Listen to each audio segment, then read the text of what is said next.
Number 1. Vester Flanagan. Vester Flanagan spent years reporting the news, but his career ended when he filmed himself executing his own coworkers live. Vester Lee Flanagan II was born on October 8, 1973, in Oakland, California. Journalism called to him early. He craved the studio lights, the rolling cameras, and the authority that came with a microphone. He eventually built a career in broadcasting, moving through various news stations across the American South and the Midwest. He worked at WTWC in Tallahassee, WNCT in Greenville, North Carolina, and KMID in Midland, Texas. To viewers, he was Bryce Williams, a polished, professional anchor who projected the steady calm that local news demands. Yet behind that mask of composure, a dark pattern was emerging that no newsroom could afford to ignore for long. Complaints and internal issues followed Flanagan from one city to the next. In 2000, WTWC in Tallahassee fired him for poor performance and documented harassment toward his fellow coworkers. Staff at multiple stations found their professional interactions with him to be skin-crawlingly uncomfortable. He countered these issues by claiming he was the target of racial bias and bullying, details he later filed legally. Regardless of whether those claims were true, the behavior that followed was impossible for anyone to misinterpret. Former coworkers stopped calling him difficult and started using a far more chilling word: frightening.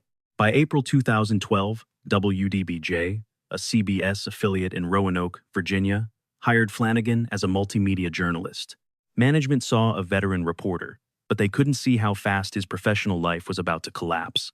Within 3 months, the news director forced Flanagan into counseling after employees reported feeling physically threatened in his presence. The red flags just kept piling up. Internal memos and heated confrontations painted a picture of a man who was becoming increasingly hostile and unstable. On February 1, 2013, WDBJ finally fired him, sparking a scene that would haunt the station forever.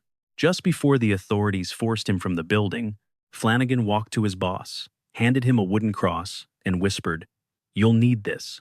It was a prophecy. For over 2 years, Flanagan drifted through a customer service job while his internal resentment continued to simmer. He filed a formal complaint against WDBJ, alleging racism, but the commission found no evidence for his claims. Left with nothing but a toxic rage that had nowhere to go, he began fixating on 2 specific names. In his twisted logic, these 2 colleagues became the faces of every injustice he had ever suffered. 24-year-old Allison Parker was a rising star at WDBJ, a sharp James Madison grad with a promising future. Adam Ward was 27, a dedicated Virginia Tech cameraman, and a team player who was already engaged to be married. His fiancée, producer Melissa Ott, was actually working her final shift in the control room on August 26, 2015. That morning, Parker and Ward headed to Bridgewater Plaza near Moneta to interview a local chamber director. They were meeting Vicki Gardner, head of the Smith Mountain Lake Regional Chamber of Commerce, for a routine morning segment. It was a standard fluff piece about a lake anniversary, the kind of story that usually vanishes from memory by noon. At 6:45 a.m., the red light went on and the live broadcast began. What happened in the next few seconds would be burned into the minds of every viewer watching at home. A shadow moved toward the interview set, completely unnoticed by the crew as he waited for his moment. Once Adam Ward raised his lens to go live, Vester Flanagan stepped out with a Glock 19 and opened fire. He fired 15 rounds, killing both Allison Parker and Adam Ward where they stood. Vicki Gardner took a bullet to the back, but survived after surgeons removed her right kidney and part of her colon. The camera hit the floor, capturing a fleeting glimpse of the killer's face before the feed cut to a horrified anchor. Kimberly McBroom watched the carnage in real time, her face twisted in shock as she processed what they just broadcast. As the manhunt intensified, Flanagan used his personal social media accounts to upload his own footage of the attack. He had filmed the execution from his perspective, and the video went viral before social media platforms could scrub it. 2 hours after the first shot, a 23-page fax arrived at ABC News headquarters in New York City. Sent at 8:26 a.m., the document came from a man identifying as both Bryce Williams and Vester Lee Flanagan. It was a manifesto, a dense list of every slight and grievance he had nurtured over years of perceived discrimination. He claimed the catalyst was the Charleston church shooting from June 17, 2015.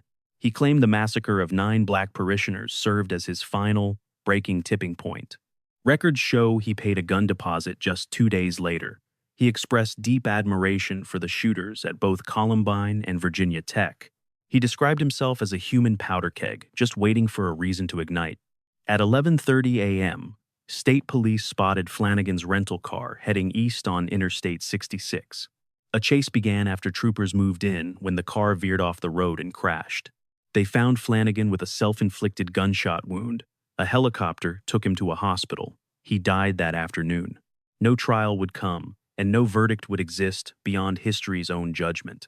In the years that followed, Andy Parker, father of Allison Parker, became a relentless and recognized voice in the national debate over gun violence and the spread of violent digital footage.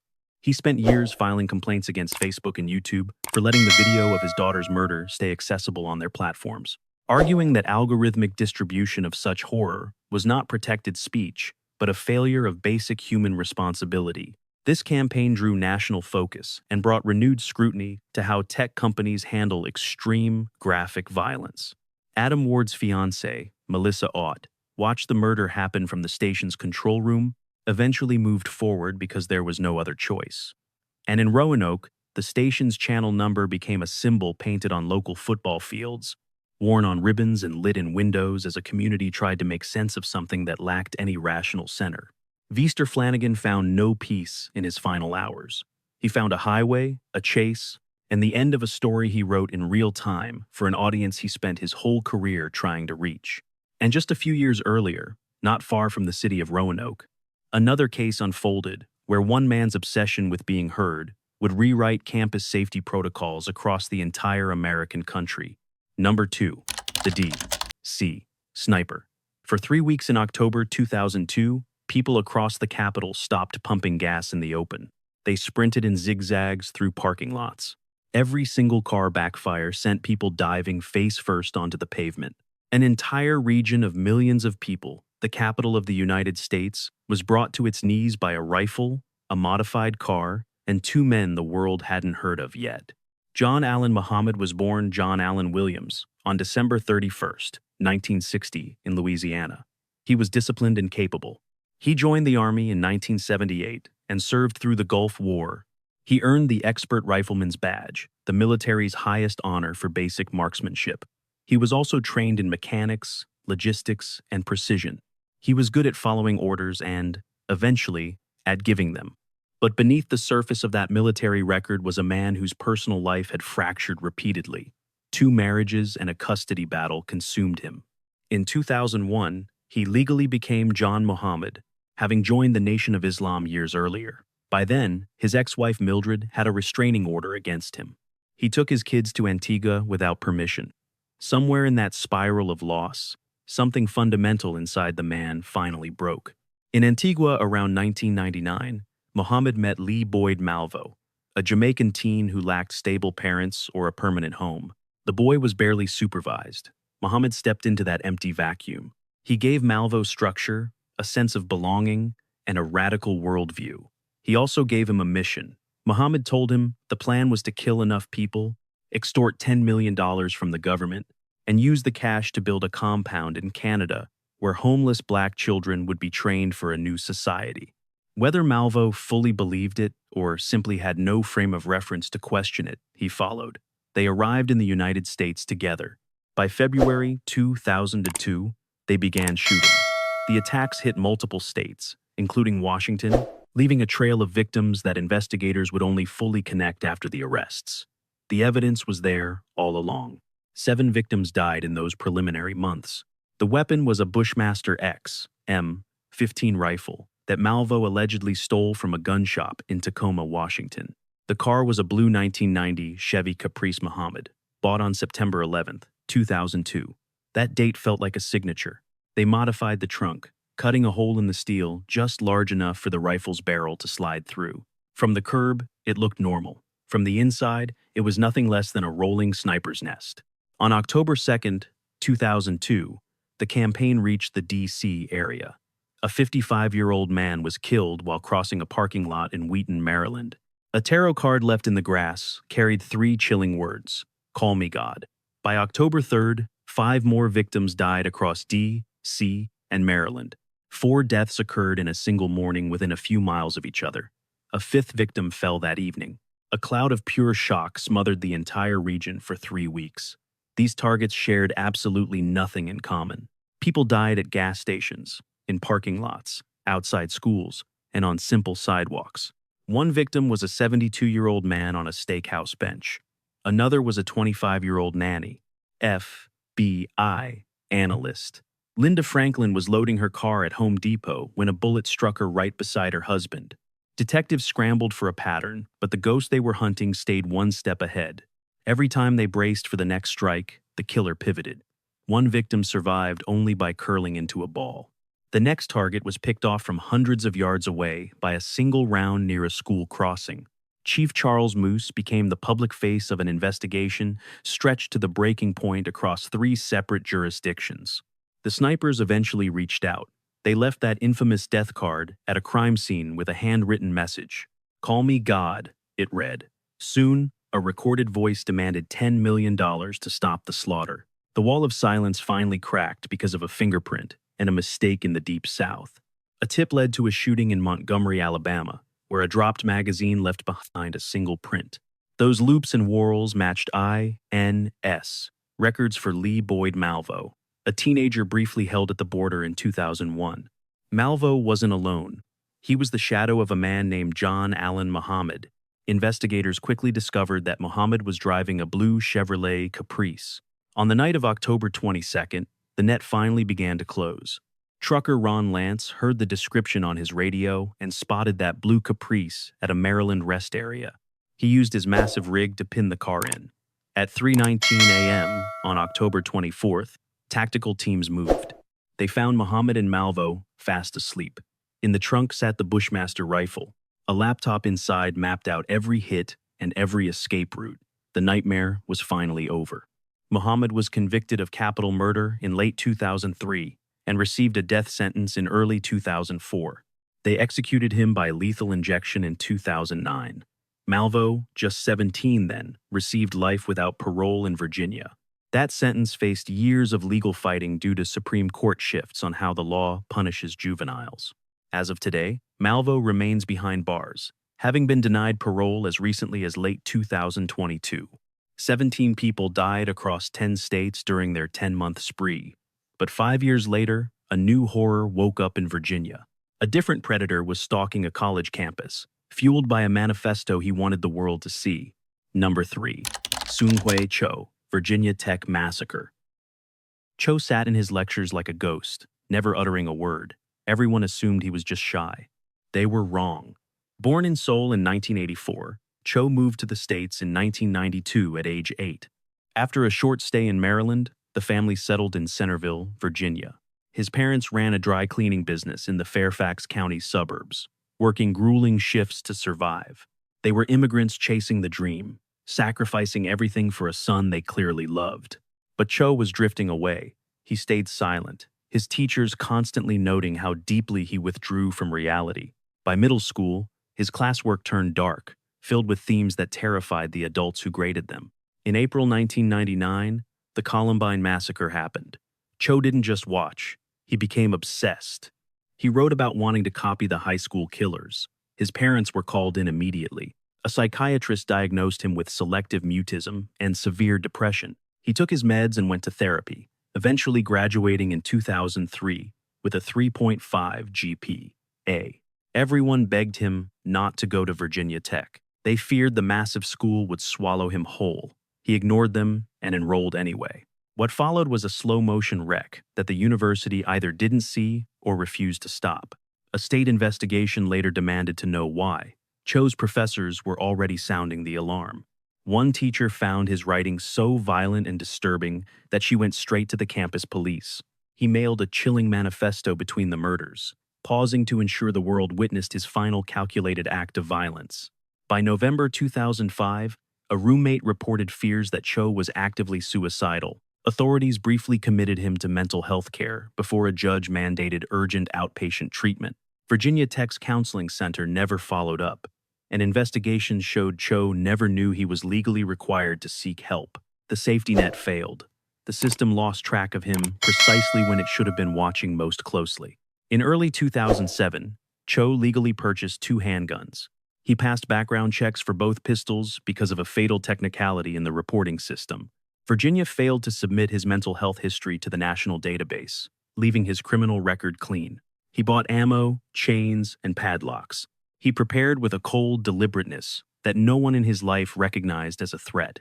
Monday, April 16, 2007, began normally in Blacksburg until 7:15 in the morning. Cho entered a co-ed dorm and killed freshman Emily Hilscher and resident advisor Ryan Clark. He walked away while police chased Hilscher's boyfriend, wrongly assuming they were handling a domestic dispute. School leaders sat in meetings debating whether to issue a campus-wide alert. For 2 hours, no warning reached the students or faculty, while the shooter remained at large. At 9:01 a.m., Cho visited a post office and mailed a package to NBC News. It held 43 photos and 27 videos of him posing with guns. He ranted for 24 minutes about wealthy brats and praised the Columbine killers as holy martyrs. He claimed he had no choice, mailing the evidence right between his 2 separate attacks. He wasn't done. At 9:40 a.m., Cho entered the Norris Hall classroom building. He padlocked the entrance doors with chains so no one could get in or out. Armed with 2 guns and 400 rounds, he began hunting through the classrooms. Students dove under desks or leaped from windows, while he fired methodically into rooms through the barricaded doors. Holocaust survivor Professor Liviu Librescu used his body to block his door. He held the entrance shut so his students could escape through the classroom windows. He died, one of 30 people killed inside Norris Hall, before police could enter. Officers shot the locks off the chained doors and began searching the second floor. By the time they reached the classrooms, the violence had already come to an end. Cho turned a weapon on himself in room 211, leaving 32 dead and 17 others wounded. 6 more were hurt leaping from windows, and police found 174 shell casings. This remained the deadliest single-gunman shooting in modern history until the Parkland attack in 2018. 2 days later, a different crisis began when NBC News opened the killer's mail. The network aired his videos and photos nationally, sparking a massive controversy over the decision. Grieving families begged the networks to stop. They argued that airing the manifesto rewarded the killer and risked inspiring more violence. The ethics of that broadcast decision remain a subject of intense debate today. Governor Tim Kaine's review panel published a report in August 2007, concluding the school waited far too long. The school failed to properly share mental health data. Kaine closed the background check loophole by executive order within 2 weeks of the tragedy. The university paid an $11 million settlement to the families of many victims. The university was also fined in 2011 for violating federal laws requiring prompt notification of immediate safety threats. We Are Virginia Tech was born. The phrase came from a Nikki Giovanni poem read during a raw, emotional convocation. 32 orange balloons rose into the sky at the season's first football game. The number 32 was painted on the turf as the campus carried the weight of that April forward because there was no other direction. Imagine tossing a severed human body part out a car window at dawn. This case involves a marriage where words and actions transformed a quiet suburban home into the most infamous and widely discussed crime scene of the entire 1990s. Number 4. Lorena Bobbitt. She didn't dominate the news cycle because she committed a murder. She became a household name because of what she did with a kitchen knife at 5 in the morning and exactly what she threw away during her morning commute. Lena Gallo arrived from Ecuador on a student visa in 1986, a determined teenager born May 15, 1969, who possessed a quiet ambition to build a brand new life. Most neighbors and friends described her as a soft-spoken, incredibly hard-working, and genuinely kind person. She found steady work as a manicurist near Manassas, Virginia, often laboring through grueling 10-hour shifts. Working 6 days a week for roughly $17,000 a year, she eventually met a confident former Marine named John Wayne Bobbitt at a singles night during a military ball. Following a whirlwind romance of just a few months, they wed on June 18, 1989. Lena later alleged that the marriage immediately devolved into a dangerous situation that she could not safely escape. Her sworn testimony eventually painted a terrifying picture of life behind closed doors. John was allegedly violent and controlling from the very beginning, spending their money recklessly and even stealing her small wages for himself. She claimed he choked her, beat her, and even forced her into a traumatic abortion against her will. Even the prosecution's own expert witnesses at her trial eventually had to acknowledge the physical evidence. They agreed she lived in a state of persistent, paralyzing fear by 1993. But was he actually guilty? John Wayne Bobbitt denied every single allegation throughout both high-profile trials and maintained that same story for decades afterward. What the public knows for certain is the sequence of events during the early morning of June 23, 1993. John returned to their Manassas home after a long night of drinking and, according to Lena, sexually assaulted her. Once he finally fell asleep, Lena got out of bed and walked to the kitchen for water. She saw a 12-inch fillet knife sitting right there on the kitchen counter. What happened next stunned the legal system and changed American history. She grabbed the blade and walked back into the bedroom to confront her sleeping husband. She then immediately fled the house, jumped into her car, and sped away. While driving, she rolled down the window and threw the severed organ into a field near a 7-Eleven before calling 911 for help. Police searched the tall grass near the convenience store while emergency units rushed to the couple's suburban home. They found a mutilated John Wayne Bobbitt in shock, who claimed he didn't even realize he had been wounded until he woke up. Medics rushed him to Prince William Hospital, where a surgical team spent 9 to 12 hours performing a complex reattachment procedure. Doctors eventually reported that the difficult and unprecedented surgery was a total success. The story exploded nationwide before breakfast and remained at the center of the cultural conversation for the better part of a decade. Late-night talk show hosts used the incident for monologues, while vendors sold souvenir T-shirts right outside the courthouse. Howard Stern even featured John on a New Year's Eve telethon to help raise money for his medical bills. Tabloids ran headlines so graphic that major newspapers had to decide in real time if those words were printable. Editors eventually concluded that the shock value was necessary. 2 high-stakes trials followed in Manassas under Judge Herman Weisenod, starting with the case against John in November 1993. He stood before a jury facing serious charges of marital sexual assault. Lena gave an emotional, tearful account of the years of violence and the specific events that occurred on that June night. John took the witness stand and denied every word, claiming he simply fell asleep. He claimed she was the one who initiated intimacy before he dozed off, and the jury ultimately acquitted him. Jurors later admitted the evidence was simply too circumstantial to meet the legal standard. But was she next? Lena's trial for the charge of malicious wounding began on January 10, 1994, in the same courtroom. Her lead attorney, Lisa Kemmler, built the entire defense strategy around a singular, powerful argument.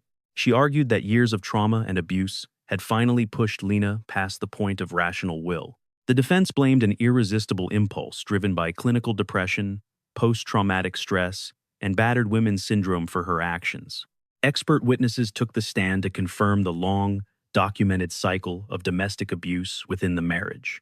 Even the prosecution had to concede that John had a history of mistreating his wife. The jury didn't have to decide if she did it, but whether she was actually in control of herself. Lena walked out of the courtroom a free woman after 7 hours of debate, despite the severed reality left in her wake. The jury decided her impulse was simply something she could not control. The judge sent her to Central State Hospital in Petersburg, Virginia, for a 45-day evaluation. When that window closed, she walked away free. Hospital staff determined she presented no ongoing threat to herself or the public.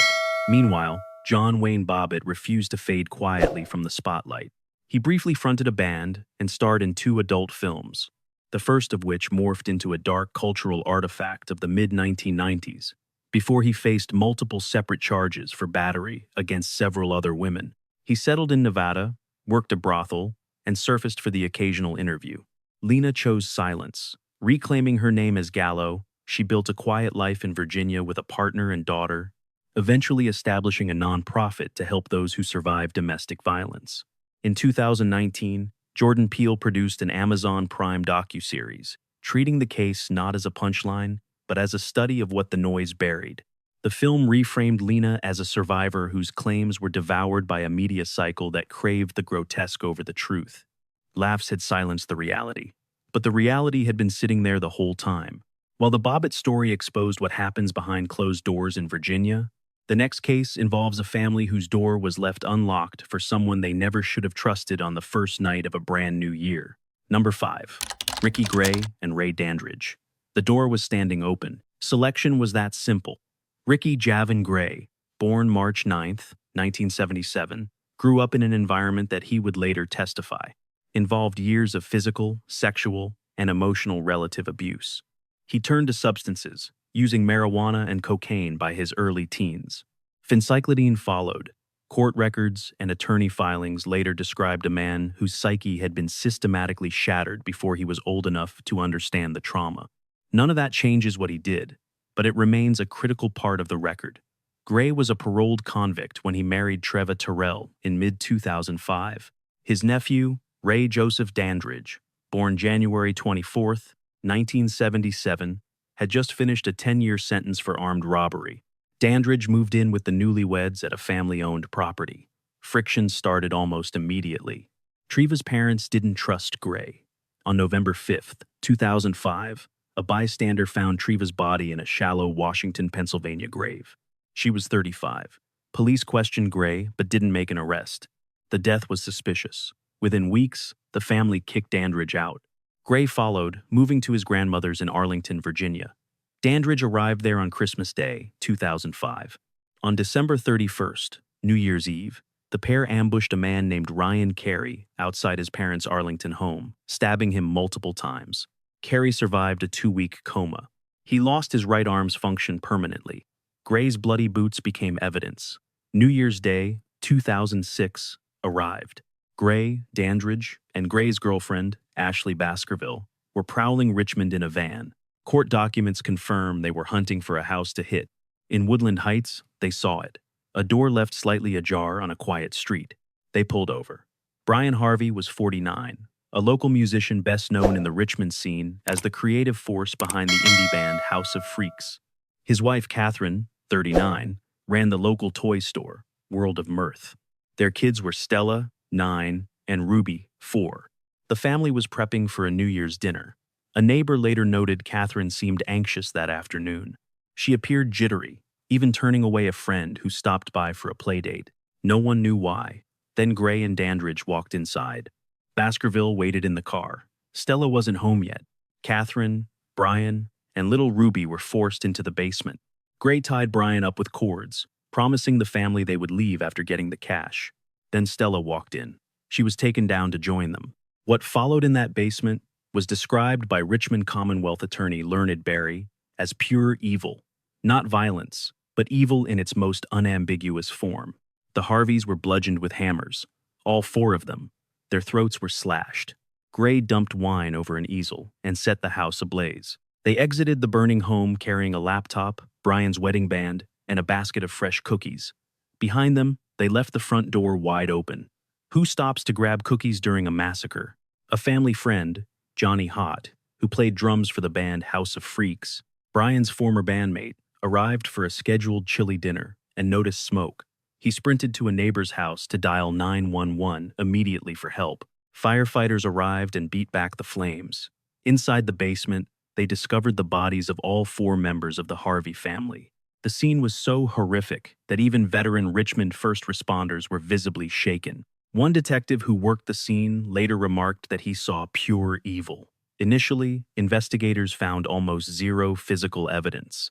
The fire had destroyed most clues, but they knew Catherine Harvey's unique wedding ring was gone.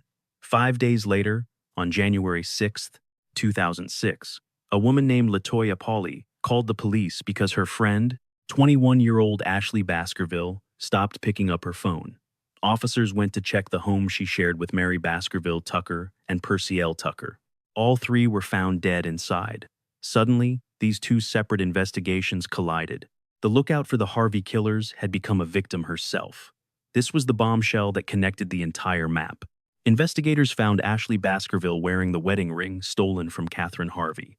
A tip pointed toward Philadelphia, where Gray was reportedly hiding out. On the morning of January 7, 2006, SWAT raided a local residence. Dandridge surrendered at the front door. Police discovered Gray squeezed behind a water heater in the basement and arrested him. After hearing his rights, Dandridge started talking. Once Gray realized his nephew had flipped, he gave his own statement. Both men faced trial in Richmond Circuit Court. Gray's trial opened in August 2006, with the prosecution calling over 100 witnesses and presenting massive forensic evidence. They found DNA from the Harveys on 2 hammers left at the crime scene. Blades recovered from the scene carried blood from multiple victims. Gray's confession tied him directly to every stage of the slaughter. His lawyers argued diminished capacity from childhood trauma and PCP use. Jurors later admitted they knew he was high. That fact didn't sway the outcome. On August 17, 2006, Gray was convicted on 5 counts of capital murder. The jury asked for death for the killings of Stella and Ruby Harvey. They cited the sheer cruelty inflicted upon the 2 young children. Gray received life sentences for killing Brian and Catherine. 3 days into his September 2006 trial, Dandridge pleaded guilty to secure life without the possibility of parole. He is currently serving that sentence at a state prison in Waverly, Virginia. Ricky Gray lived on death row for more than 10 years. His legal team filed numerous appeals challenging Virginia's new lethal injection method. The protocol used a mix of compounded drugs never before tested in a United States execution. Governor Terry McAuliffe refused to stop the process, noting that Gray had received a fair trial. On January 18, 2017, at 9:42 p.m., Virginia executed 39-year-old Ricky Gray at Greensville Correctional Center. Asked for any final words, he simply said, "Nope." Gray was the second-to-last person executed before Virginia ended capital punishment in 2021.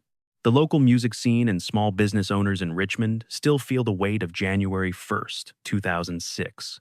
For years, the World of Mirth toy shop that Catherine Harvey co-owned stayed in business for over a decade after her passing.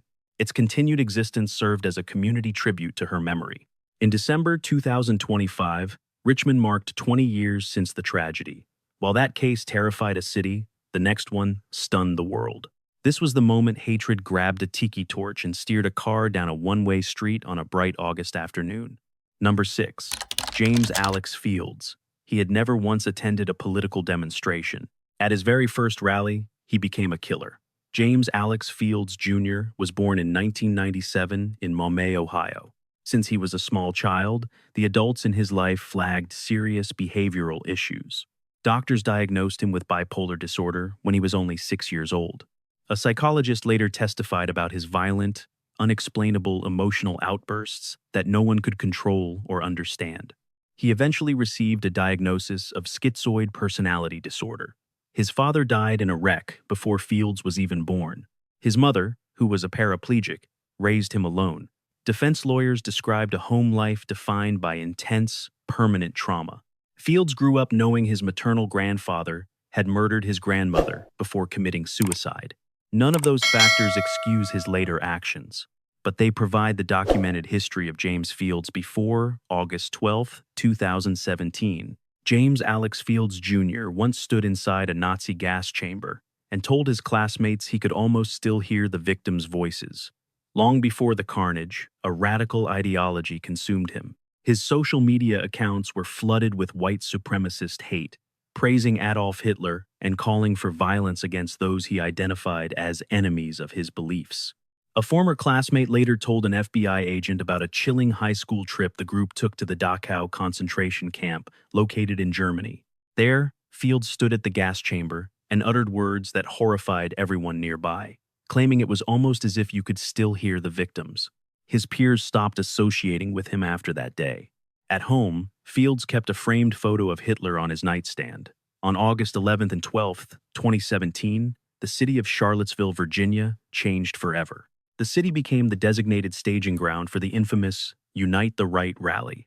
The gathering was the largest collection of white nationalist groups in decades, ostensibly to protest the planned removal of a Confederate statue of Robert E. Lee from the park.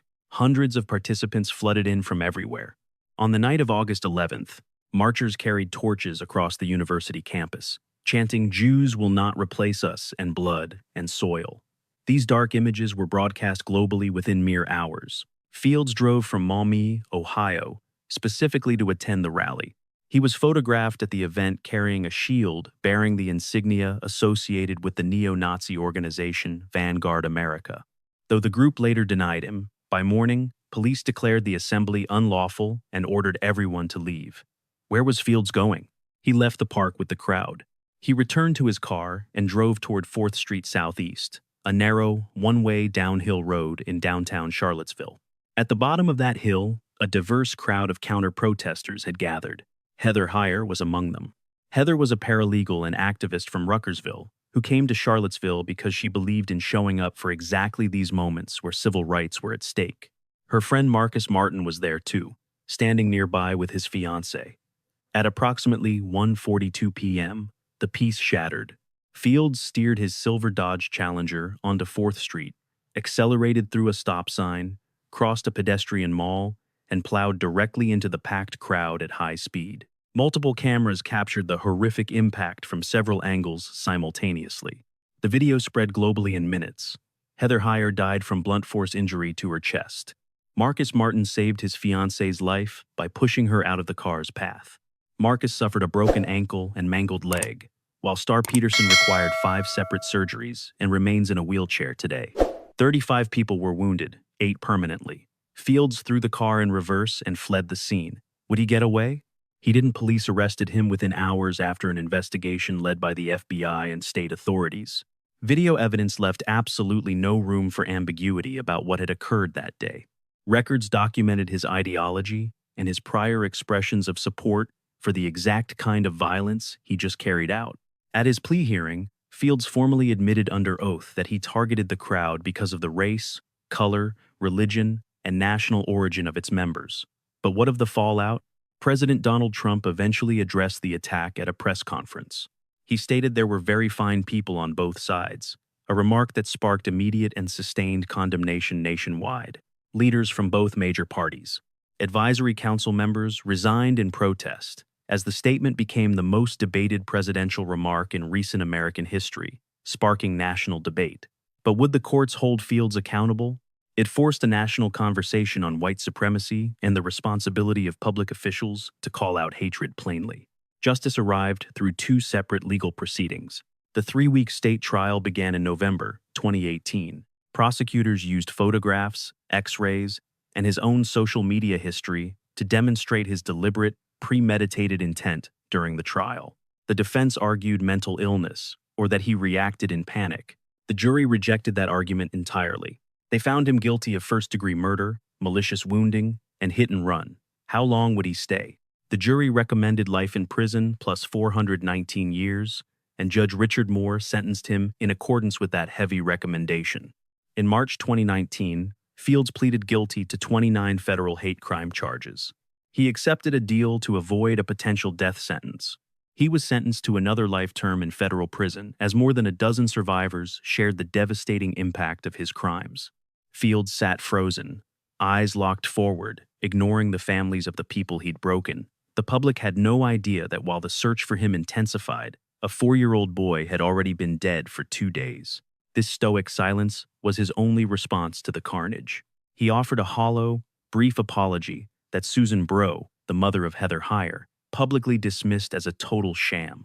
It was nothing more than a desperate, last-second attempt to dodge a life sentence. She later told members of the press that he was the most fake person she had ever encountered in her life. Bro did not stop there. In the years following her daughter's murder, she launched the Heather Heyer Foundation to provide scholarships and champion civil rights causes. A stretch of 4th Street Southeast in Charlottesville now bears the name Honorary Heather Heyer Way. The killing of Heather Heyer became a permanent flashpoint in the national conversation regarding domestic terrorism. It forced a reckoning over the formal legal definitions of hate crimes. It also raised questions about the government's duty to treat racially fueled political violence with the same urgency as international attacks. James Alex Fields, Jr. is currently serving multiple life sentences with no chance of ever seeing the sun as a free man. Fields drove all the way from Ohio, fueled by hate, but our next case is far more personal. This story isn't about a radicalized stranger with a political manifesto. It's about a man who turned on his own blood. One January morning, a man walked into his own backyard and did not stop until 8 members of his own community were dead. Number 7. Christopher Speight. Those who knew Christopher Speight before his life unraveled described him as an ordinary guy in the most boring, dependable sense of the word. Christopher Brian Speight was born in 1970 and spent his life in Appomattox County, Virginia. This stretch of central Virginia farmland is best known as the historic site where General Lee surrendered to end the Civil War. It is a region of quiet country roads, heavy timber, and small, isolated pockets of homes. In these tight-knit communities, neighbors usually know your business before you do. Speight seemed to fit into that world perfectly. Friends who supported his 1995 concealed weapons permit application even described him as a responsible, upstanding Christian man. He earned his living working security at a local grocery store. He was a known gun collector and a regular hunter, which are common traits in rural Virginia. Most saw him as a calm person who avoided conflict. But when his mother passed away in 2006, something inside Christopher Speight began to snap. A former coworker recalled that Speight started complaining about a relentless ringing sound in his ears following the funeral. It was a physical sensation he could not explain. He tried therapy, but the sound in his head would not stop. His personality shifted gradually. He became more reclusive, more irritable, and eventually completely obsessed with a single problem. His fixation centered on the property, 34 acres of wooded land on Snaps Mill Road in Spout Spring. His mother had left the Appomattox County house to both Christopher and his sister, Laura Lee Sipe. Laura Lee, her husband Dwayne, and their kids had moved onto the farm about a year before the nightmare of January 2010. According to those who spoke to Speight in those final months, his mind had twisted into a dark corner. He convinced himself that Laura Lee and Dwayne were plotting to force him out and steal his portion of the inheritance. He obsessed over this supposed betrayal. He believed it with a terrifying certainty that no one around him could talk him out of. Dwayne Sipe was a veteran of the Navy who had served as a gunner on the United States ship Wisconsin during Desert Storm. He had a teenage daughter named Morgan Dobbins from a previous relationship and a 4-year-old son, Joshua. Court records later pieced together the timeline of what investigators believe happened on January 17, 2010. This was 2 full days before the public knew anything was wrong. On that Sunday, investigators say Speight murdered 3 members of the Sipe family at the house. Laura Lee, Dwayne, and little 4-year-old Joshua were the first to go. Their bodies lay hidden in the silence. The home sat way back off a dirt road, shielded from view in a rural area where a family's sudden disappearance might not be noticed for days. On January 19th, that silence was finally broken by a knock at the door. Jonathan Quarles and his wife Karen, both 43, drove to the property with their 15-year-old daughter, Emily. They brought Emily's boyfriend, 16-year-old Ronald Bo Scruggs, to check on the Sipes because the family had stopped answering their phones. They were worried. They pulled into the driveway to find out what happened. They never made it back out. Shortly after noon, a neighbor named Tammy Randolph was driving near her house when she saw someone lying in the road. It was a young man in a bloody sweatshirt, barely conscious and fading fast. Tammy and her mother stopped to help, and Tammy dialed 911. Her mother moved toward the body. The dispatcher heard them describe a second corpse further up the drive and ordered them to flee immediately. When the police arrived with their sirens screaming, the tree line erupted with gunfire. Speight was lying in wait. The Virginia State Police had to call in a helicopter to hunt him through the thick, freezing woods. Speight unleashed a high-powered rifle at the police aircraft, hitting the frame at least 7 times. A bullet pierced the fuel tank. Pilot Sergeant Don Childs had to make a sudden emergency landing.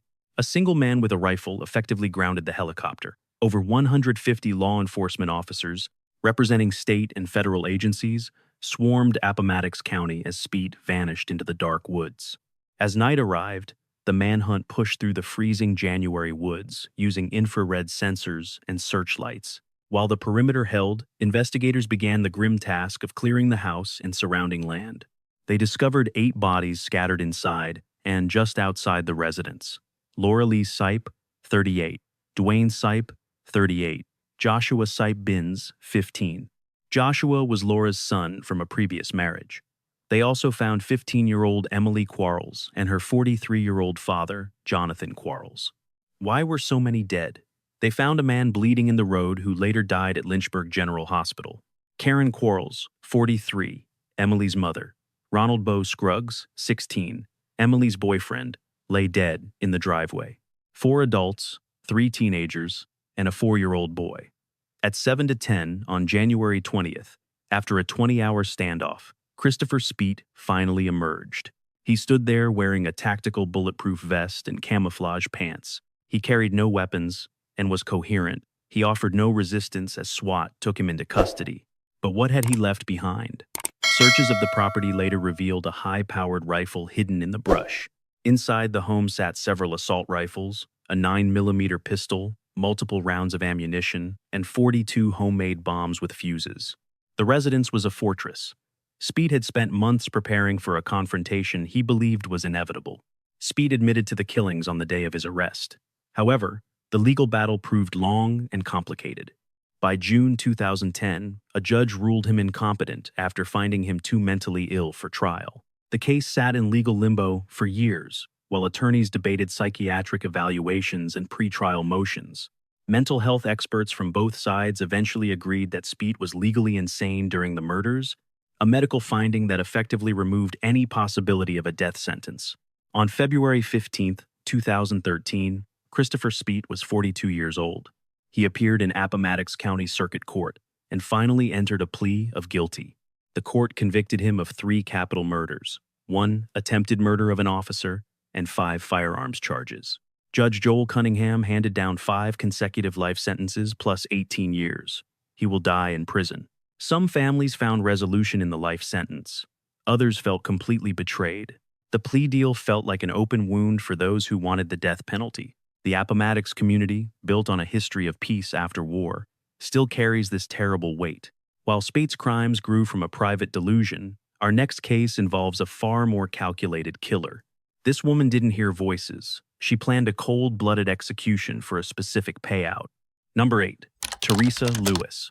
Julian Lewis had been a widower for only 4 months when Teresa Wilson Bean first entered his life. He was still learning to be alone when Teresa appeared. She was born in 1969.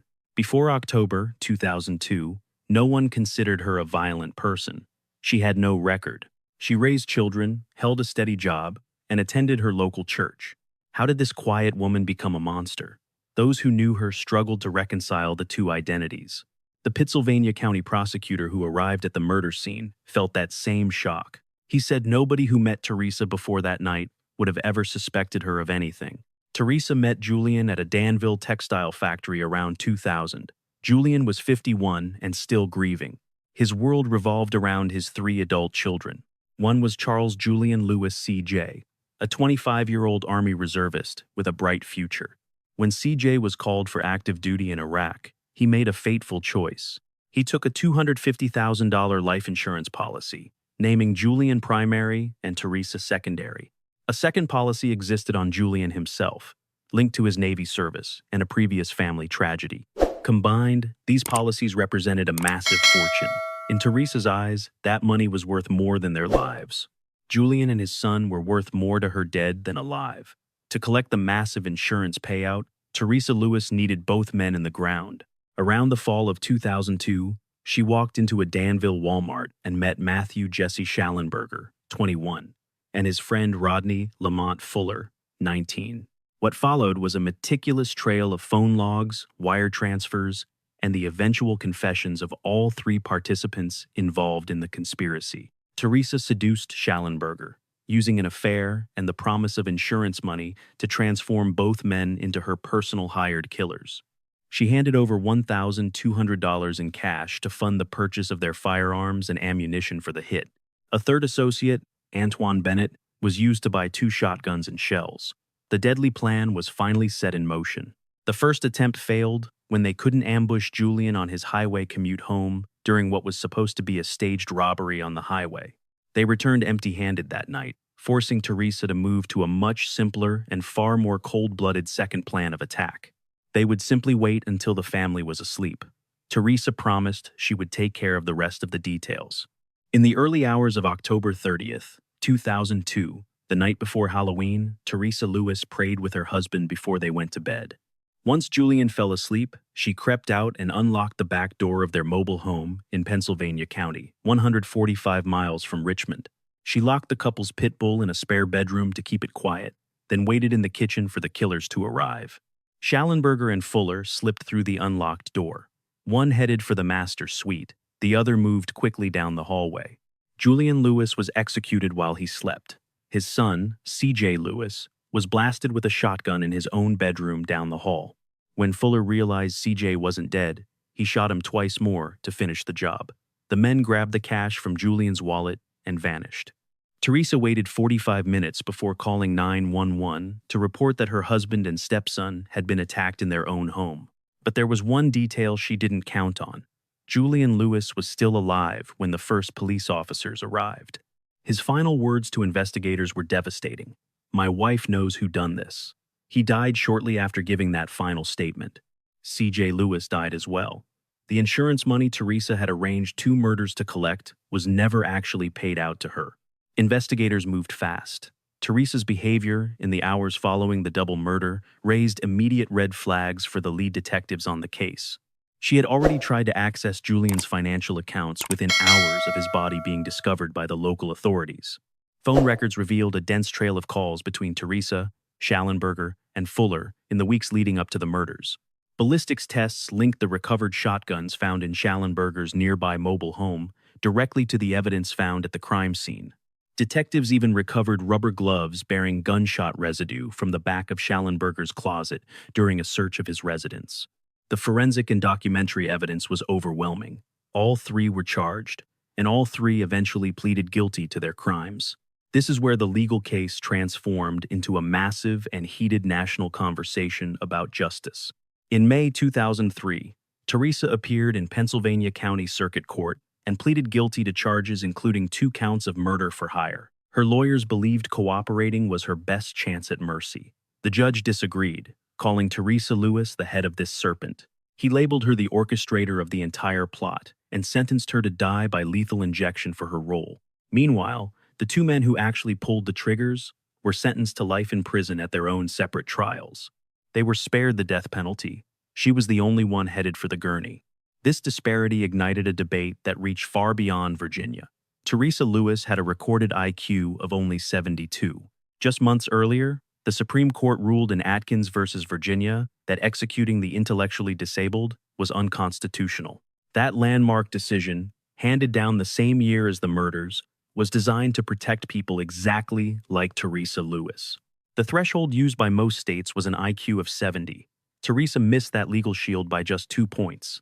Her attorneys argued she was functionally borderline and couldn't even read simple instructions or manage her own finances without help. A diagnosis of dependent personality disorder was entered into evidence, proving she was highly susceptible to manipulation by men. Then, after the sentencing, a bombshell letter emerged from Schallenberger's prison cell written to an associate in 2003. He stated plainly that he pursued the relationship specifically to get her to fall in love, so she would hand over the insurance money. He described her as a target he had specifically groomed for the scheme. Schallenberger committed suicide in prison in 2006, taking many of his secrets to the grave with him. Was she a calculated architect or a vulnerable woman maneuvered into a scheme she couldn't fully comprehend? This became the defining question of her case, and one the courts ultimately declined to resolve in her favor. The Virginia Supreme Court upheld her death sentence despite the intense national controversy. Governor Bob McDonnell denied multiple clemency petitions, and the U.S. Supreme Court refused to hear her final appeal. The hired shooters lived while their boss was executed. Even the European Union begged Virginia to spare her life. Author John Grisham wrote a scathing Washington Post op-ed calling the sentence disproportionate. It changed absolutely nothing. On September 23, 2010, at the Greensville Correctional Center in Girard, guards led Teresa Lewis into the death chamber. Witnesses there said she appeared to be visibly trembling. Offered a final statement, she said, quote, "I just want Kathy to know I love her. She was speaking to her stepdaughter, the child of the man she had just conspired to kill." Medical staff declared her dead at 9:13 p.m., following a lethal injection. She was the first female executed in Virginia since 1912, and the 12th nationwide since 1976. Because Virginia abolished the death penalty in 2021, she will remain the final woman the state ever executes. Meanwhile, the 2 men who actually pulled the triggers are still alive. They remain in prison, serving life sentences with no scheduled end date. While Lewis's fate was sealed by a life insurance policy, our next case turned on the Constitution. A single ruling regarding the United States Constitution changed everything for a man. Number 9. Daryl Atkins. Can one document? Atkins was convicted of a savage homicide. His accomplice walked away with life. Through high-level appeals reaching the Supreme Court, Daryl Atkins changed the law for hundreds on death row. He was never a sympathetic man, yet he rewrote history for people who never knew his name. August 16, 1996. The night began in York. Two men spent the afternoon drinking and smoking marijuana before deciding as night fell that they desperately needed some fast cash. Daryl Renard Atkins and William Jones drove toward a convenience store near the Langley Air Force Base with a robbery in mind. They targeted 21-year-old Eric Michael Nesbitt, an active duty airman who was stationed at Langley and simply buying some items. By all accounts, Nesbitt was a good man in the wrong place at the worst possible time. It cost him everything. Atkins and Jones used a semi-automatic handgun to kidnap Nesbitt from that parking lot, right in broad daylight. They forced him into his pickup, stole $60 from his wallet, and drove to a Crestar Bank teller machine. A security camera recorded the transaction. The video showed Jones driving while Nesbitt sat trapped in the middle of the truck. Atkins sat beside him, keeping a pistol aimed at his ribs, while Nesbitt leaned over to withdraw $200 for them. That time-stamped image would become the most vital evidence in the entire trial, but not for the reasons you might think. What the legal system did with that footage would eventually change the course of American history. After the robbery, Jones drove the stolen truck toward Yorktown on Interstate 64. In a nearby school parking lot, the two men debated exactly what they should do with their captive. Jones later claimed he wanted to tie Nesbitt up and leave, but Atkins ordered him to drive to a secluded woods. They stopped in a desolate area and ordered Nesbitt to get out of the vehicle. He took only a few steps before he was shot 8 times. Who pulled the trigger? Bullets ripped through his torso, arms, and legs. Investigators found the body on August 17th and recovered 6 shell casings from the grass. Eric Nesbitt was only 21. The ATM security footage would eventually break the case wide open. Once police released the grainy images to local news stations, tips started pouring in immediately, and several callers identified the man as Jones. One informant noted that Jones was always with Daryl Atkins. Police moved in and arrested both men shortly thereafter. August 21st, 1996.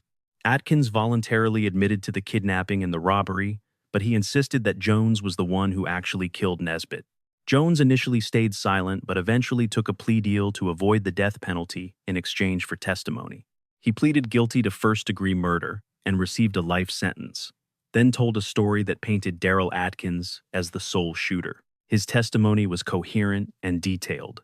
The jury believed him over Atkins, whose own story kept changing under pressure from the detectives. His version of events fell apart when compared to the physical evidence and his own previous recorded statements. In February 1998, a jury found Daryl Atkins guilty of capital murder and armed robbery. During the sentencing phase, the prosecution argued that Atkins was a continued threat to society.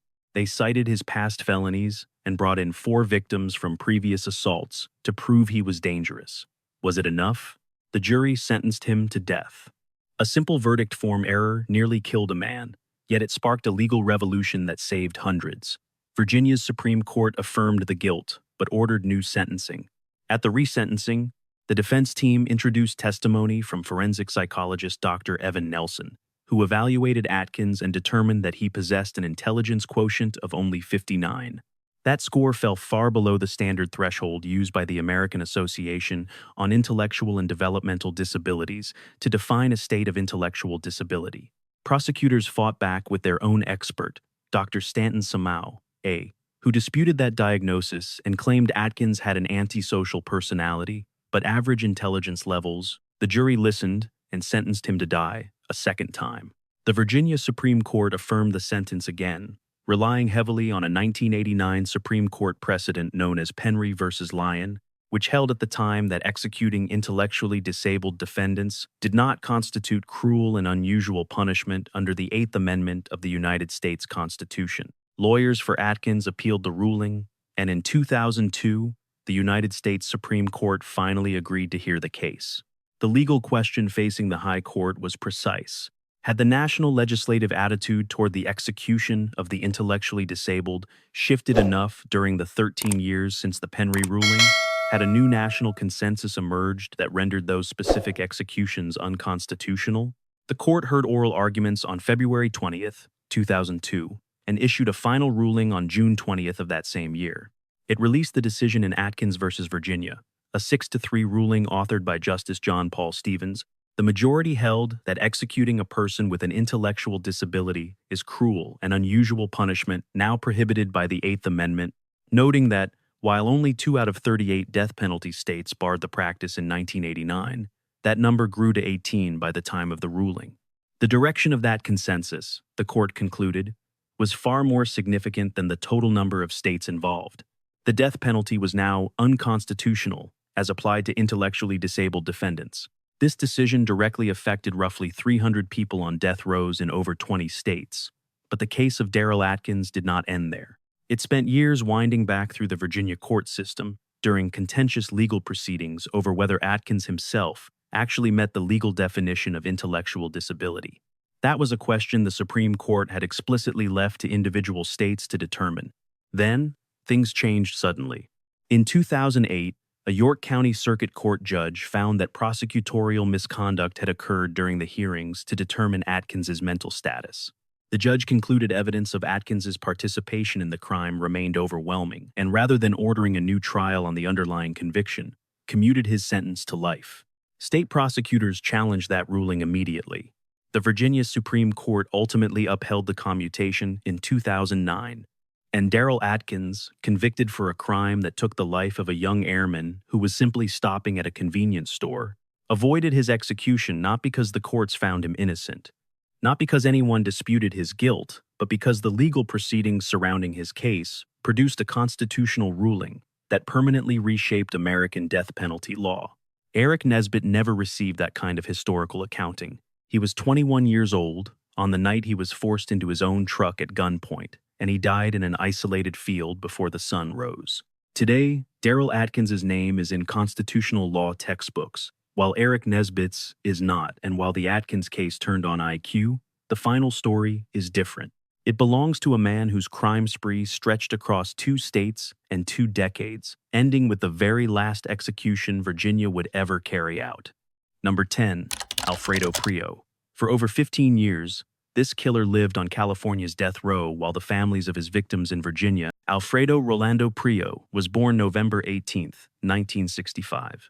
He was born in San Martin, El Salvador, the son of Arnoldo and Teodora Prio, growing up in poverty during a turbulent era of Central American history.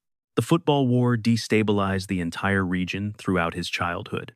The Salvadoran Civil War followed, and Prio later told investigators he witnessed horrific violence as a boy, including the brutal killing of his own grandfather. His mother fled her husband's abuse in 1975 and immigrated to the United States, leaving Alfredo behind in the war-torn country.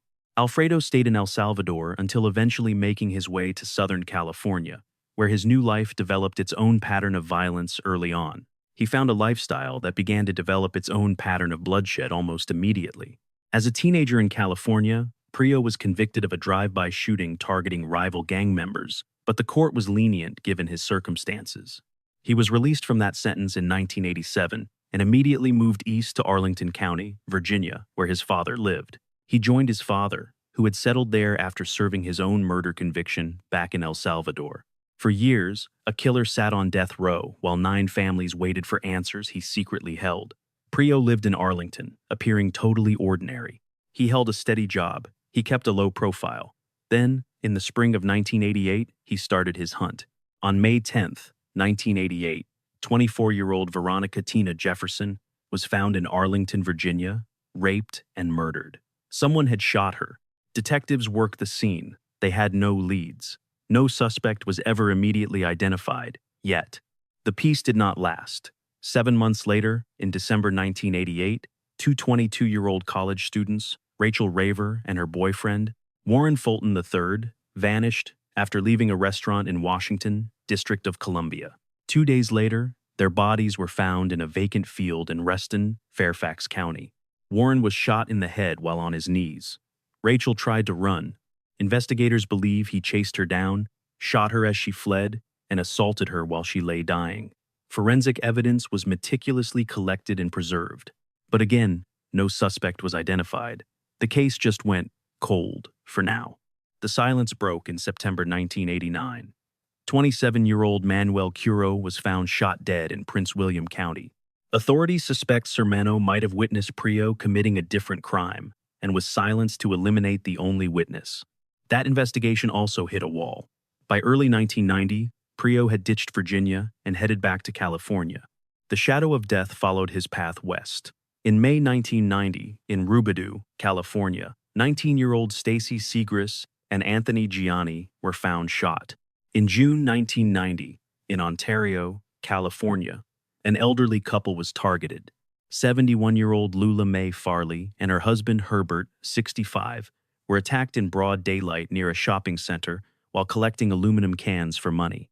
Lula died there, Herbert was snatched, and later found dead at a different location.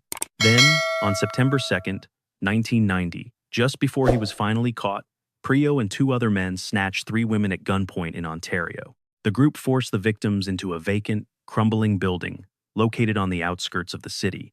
Yvette Woodruff was raped and shot in the head. Two survived. Could they identify him? They could. Prio was arrested September 6, 1990, and tried for the murder of Yvette Woodruff. In 1992, a California jury sentenced him to death. He went to San Quentin's death row while the Virginia families lived without any answers. They suffered, not knowing who had actually killed their daughter, their son, or their friend.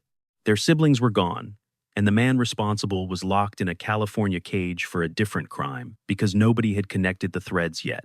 Science and a database finally made the connection. As deoxyribonucleic acid technology surged forward through the late 1990s and into the early 2000s, law enforcement agencies across the nation began submitting genetic profiles from cold cases and convicted felons into massive national repositories. When Prio's DNA profile from his California conviction was finally run against unsolved cases in 2005 and 6, it triggered matches, first to Rachel Raver and Warren Fulton, then to Tina Jefferson, and then to more cases in California.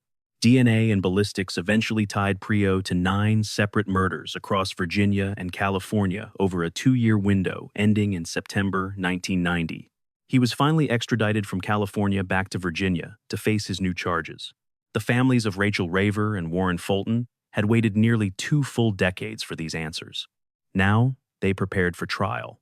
Prosecutors in Fairfax County handled 3 separate proceedings due to Prio's prior death sentence and ongoing claims of intellectual disability. At every single stage of the Virginia legal proceedings, the defense fought back hard. They argued that Prio was intellectually disabled and therefore legally ineligible for execution under federal law. They cited the Atkins versus Virginia standard, established ironically by a previous case right here in this series. Those claims were repeatedly analyzed and ultimately rejected by courts at several different levels. On November 5, 2010, a Fairfax County jury sentenced Prio to death for murdering Rachel Raver and Warren Fulton III. He faced death sentences in 2 states, but would Virginia pull the trigger? The execution was scheduled and then legally challenged repeatedly over the following years. One major legal drama unfolded in October 2015, when defense attorneys raised urgent questions about the source of Virginia's lethal injection drugs. Virginia had secretly obtained pentobarbital from Texas after their previous supply of a different sedative had expired. A federal judge briefly issued a temporary restraining order, which halted the execution. A different federal judge lifted that order later the same day. The U.S. Supreme Court refused to intervene. Prosecutors before the execution stated clearly that it was time to end this. The families of Prio's victims had waited long enough. 4 centuries of state-sanctioned death were about to reach a sudden, permanent end. On October 1, 2015, Alfredo Prio entered the chamber. He was 49. He never once spoke of his crimes or showed remorse, taking his secrets to the grave. What was he hiding? Before the warden administered the lethal chemicals, he gave the man one final chance to address the victims and the world. Prio thanked his lawyers, supporters, and his family, then snapped, quote, "Get this over with," end quote. At 9:17 p.m., he was gone.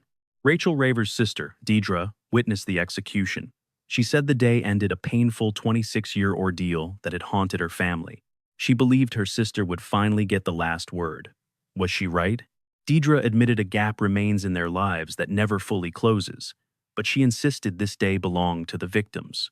Since Virginia abolished capital punishment in March 2021, Alfredo Prio occupies a permanent and specific place in history. He was the final person Virginia ever executed. The machinery that had claimed Teresa Lewis, Ricky Gray, and John Allen Muhammad finally stopped. On October 1st, 2015, the gears ceased in that Jarrett room.